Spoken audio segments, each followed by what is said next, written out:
क्या नाम है आपका? खेमराज। खेमराज जी, कितने सालों से कर रहे हो ये? मैं तो यहाँ से 38 साल से कर रहा हूँ। 38 साल। ये विनोद साइकिल, हाँ, विनोद 38 साल कौन से। है? हाँ। बच्चा मेरा है। अच्छा, आप सब ने यहाँ बेटे, मैंने वहाँ भी बात की तो वो भी अपने बेटे के नाम से कर रहे हैं। 38 साल से यही दुकान है? अच्छा, इससे पहले आपके फादर? फादर भी यही धंधा करते थे, रेजिडेंसी रोड पे थी पहले, मेरा गर्ल्स कॉलेज के वहाँ। अच्छा, और फिर अब आपने यहाँ पे खुद की लगाई है, हाँ। है ना? तो ये काम आपने किस उम्र से करना सीख लिया था? मैं तो पढ़ता था उस टाइम ही, दुकान पे बैठता था, तो उस टाइम से ही कर रहा हूँ। कितना पढ़े? 10वीं पढ़ा हूँ। 10वीं पढ़े? 10वीं पढ़ा, ITI कर रखी। अच्छा, किस में करी? वेल्डर में। किस में करी? वेल्डर। अच्छा, तो फिर आपने ये काम क्यों चुना, मतलब इसी को क्यों तो आपने? नौकरी आई थी जो वहाँ परमानेंट कर रही थी, रोडवेज में था। बताओ, रोडवेज गवर्नमेंट जॉब आपकी आ रही थी? तो वहाँ से मैं निकल गया। उस टाइम 10 रुपये मिलते थे दिन भर के। हाँ, पर अब तो बहुत हो गई ना। हाँ, फिर लगा जिंक में, हाँ। तो वहाँ एसिड प्लांट पे लगा था, तो वहाँ से मैंने फिर छोड़ के आ गया। क्यों छोड़ा, मतलब इतना आज तो मानते हैं कि गैस सूट नहीं करती थी। गैस सूट नहीं करी। और रोडवेज का क्यों छोड़ा? रोडवेज में परमानेंट नहीं कर रहे थे 4-5 महीने से। इधर फादर ने शादी करवा दी, फिर खर्चा कहाँ से क्या खर्चा करो। कहाँ से चले, शादीशुदा हो गए। अच्छा, अब कैसा चलता है ये, मतलब अभी ठीक ठाक है, पहले ठीक चलता, अब तो बहुत दुकान होगी, जब कोई मतलब नहीं। क्या कारण है इसकी गिरावट का, क्या कारण मान? गिरावट का तो क्या, दुकानें बहुत हो गई, पहले एक ही दुकान थी, हाँ। अब 5-6 दुकानें हो गई है। अच्छा, ट्यूबलेस होने की वजह से भी टायरों के कुछ उससे भी फर्क पड़ा है। फर्क पड़ा है ना? अच्छा, मैं आपसे ये जानना चाह रही थी कि ये जो काम है, कई लोग, ये आपके बेटे हैं, और कितने हेल्पर काम करते हैं? और तो कोई नहीं, बस 2 जने आप बाप बेटे मिलके करते हैं ये? कोई अभी बीमार हो गया, ये दूसरे करता, जो इसको मैंने छुड़वाया काम। अच्छा अच्छा वहाँ पे क्या 10-12 हज़ार देते हैं, फिर मैंने कहा यहीं अच्छा, करो। ये क्या करते थे? मेरे क्या हार्ट की प्रॉब्लम होगी ना, ओके। अब क्या डॉक्टर ने ताकत लगाने के लिए मना कर दिया, अच्छा। तो अब यहीं बैठता हूँ। तो अभी और आप ये भी स्वस्थ हैं? हाँ, अभी ठीक हूँ, इलाज चल रहा है। खेमराज जी, मैं ये जानना चाहती हूँ कि देश में इस वक्त ऐसा एक, जैसा कि प्रधानमंत्री जी ने भी कह दिया अपने भाषणों में, कि पंक्चर बनाने का काम जो है वो मुसलमान ज़्यादा करते हैं, ऐसा कुछ है क्या?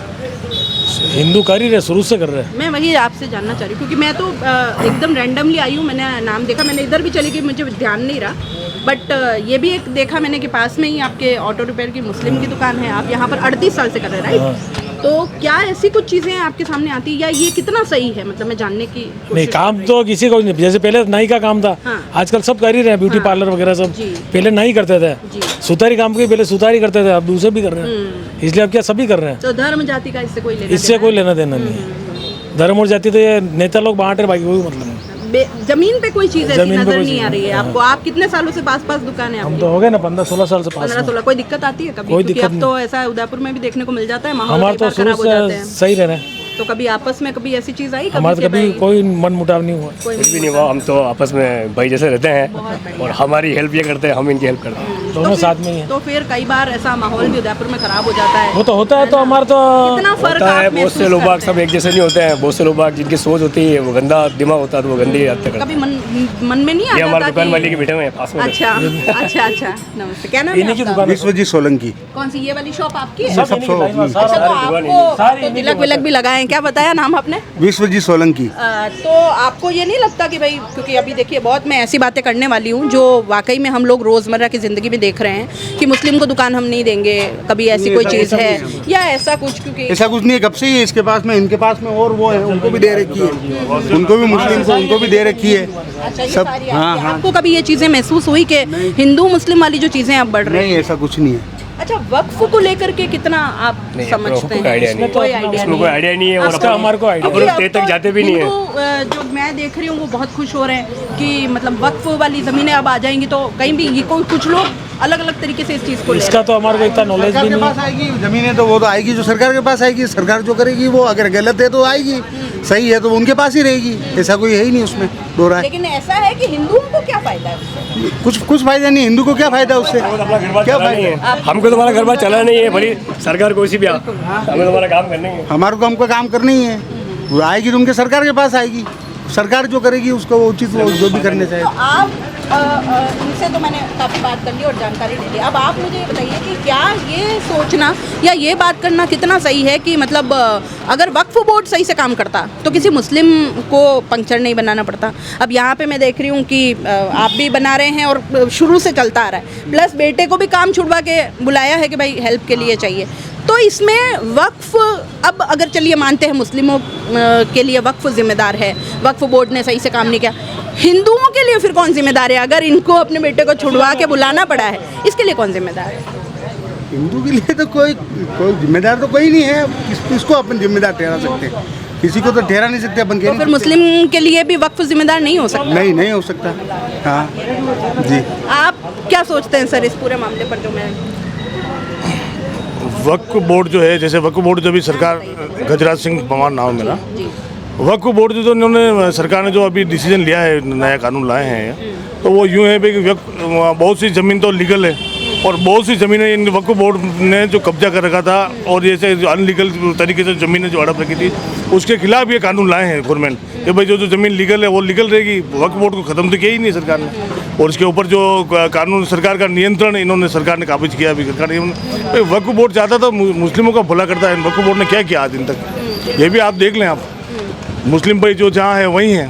लेकिन एक क्लॉज जैसे इसमें जिसके ऊपर बहुत ज़्यादा विरोध, एक दो चीज़ों पे ही विरोध हो रहा है मेनली इसमें, यह है कि भाई उसमें एक तो महिलाओं की एंट्री रखी जाएगी वक्फ बोर्ड में, चलिए उसमें भी कोई दिक्कत नहीं, लेकिन गैर मुस्लिम उस बोर्ड का हिस्सा बनेंगे, तो इसको आप कितना सही मानते हैं? क्योंकि हमारे जो मंदिर के और देवस्थान में और जिस तरीके से समितियों का, उसमें हम क्या गैर हिंदू मंजूर करेंगे?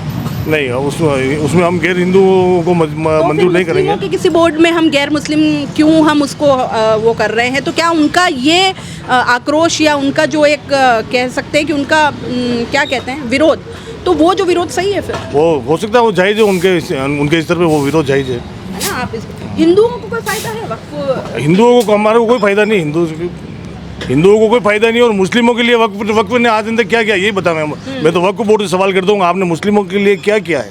तो ज़मीन पे मैं ये देख पा रही हूँ, ओनली जो ज़मीन को ये करना, मदरसे बनवाना, ये करना, तो कहाँ मुस्लिमों का उद्धार हुआ है? मुस्लिमों का तो मैं एक आपके चैनल के माध्यम से जो भी आप कौन सा जो भी उसके माध्यम से कहना चाहता हूँ कि मुस्लिमों का और गरीब जो मध्यम वर्ग के लोग हैं, चाहे हिंदू हो चाहे मुस्लिमों का, उन सरकार ने शोषण ही किया है। चाहे कोई सी भी सरकार हो, चाहे बीजेपी की सरकार हो, चाहे कांग्रेस की सरकार हो, एवरीथिंग जो भी सरकारें आई हैं आज दिन तक, मुस्लिमों का भी शोषण हुआ है, फुल शोषण हुआ है। मुस्लिम नहीं समझ रहे इस चीज़ को। ज़मीन पे मुस्लिम जो गरीब है भी वो मुस्लिम गरीब ही होते जा रहे हैं। जो पैसे वाले थे वो तो पैसे वाले हैं ही हैं, वो कभी मार्केट में आए भी नहीं, ना उन्होंने कभी वक्फ का विरोध किया, ना वो ऐसी छोटी बातें करते हैं। अभी मर रहे हैं छोटे बेचारे जो काम करने वाले, इनका इस्तेमाल करते हैं ये। और हमारे हिंदुओं में भी यही है, हिंदुओं में भी जो पैसे वाले हैं और वो झंडा लेके चलते हैं कि ये हमारे धर्म का झंडा है फलाने का। कोई पैसे वाला कोई नहीं आता है। कभी किसी को देखा है क्या आपने? कभी किसी अंबानी को देखा है या आपने किसी उद्योगपति को देखा है कभी रोड पे आते हुए झंडा लेके? हिमायत करते हैं वो भी नहीं, वो कभी आते हैं रोड पे आते हैं सिर्फ मध्यम वर्गीय लोग होते हैं जिनको ये उकसाते हैं, उनके बच्चे और उनको बच्चे उकसाते हैं। ये सब सरकार को खेल है। जब ये चीज़ जनता को पता चल जाएगी कि ये सरकार हमारा शोषण कर रही है और ये कर रही है, उस दिन ये सब खेल ही खत्म हो जाएगा। न तो वक्फ रहेगा, न वोट रहेगा, न हिंदू मुसलमान रहेगा। बहुत बढ़िया बात, बहुत अच्छा लगा आपसे बात। क्या कह रहे थे आप? हम तो शुरू से यहीं पैदा हुए, धूलीबाड़ी मोमिनों के साथ में पैदा हुए, वहीं खेले, वहीं बड़े हुए। हमारा तो कभी ऐसी कोई लड़ाई वगैरह कुछ नहीं हुआ था।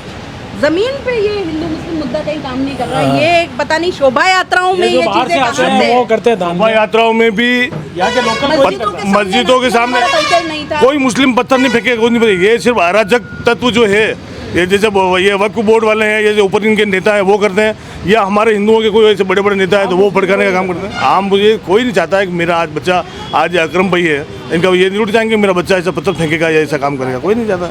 इस्तेमाल करते हैं ये सब। ये जब ये पब्लिक समझ जाएगी कि ये नेता और ये सरकार हमारा इस्तेमाल कर रही है। कौन सा हिंदुस्तान, जब मोदी जी कह रहे थे कौन सा मुसलमानों के खिलाफ आज दिन तक मोदी जी ने कोई बयान दिया या कोई सा, क्यों कि वो ऊपर लेवल पे सब एक हैं। कोई चाहता ही नहीं है हिंदू मुस्लिम सब भाई की तरह रह रहे हैं आज हिंदुस्तान में इतने सालों से रह रहे हैं। फिर ऐसी बातें क्यों होती है कि मुसलमान आपका मंगलसूत्र खोल के किसी को दे देंगे, मुसलमान आपकी टोटी ले जाएंगे, भैंस ले जाके दे देंगे? मेरा एक निवेदन है धर्म के प्रति, मुझे मेरा धर्म प्यारा है तो मैं ये नहीं चाहता मैं किसी दूसरे धर्म का अपमान करूँ। बस मेरा यही एक उद्देश्य है कि मेरा धर्म मेरे को प्यारा है, मैं हिंदू हूँ, हिंदू धर्म मेरे को प्यारा है, तो मैं यूँ नहीं चाहूँगा अकरम भाई के धर्म का मैं अपमान करूँ। अकरम भाई को इनका धर्म प्यारा है, बात करता हूँ। बिल्कुल सही बात।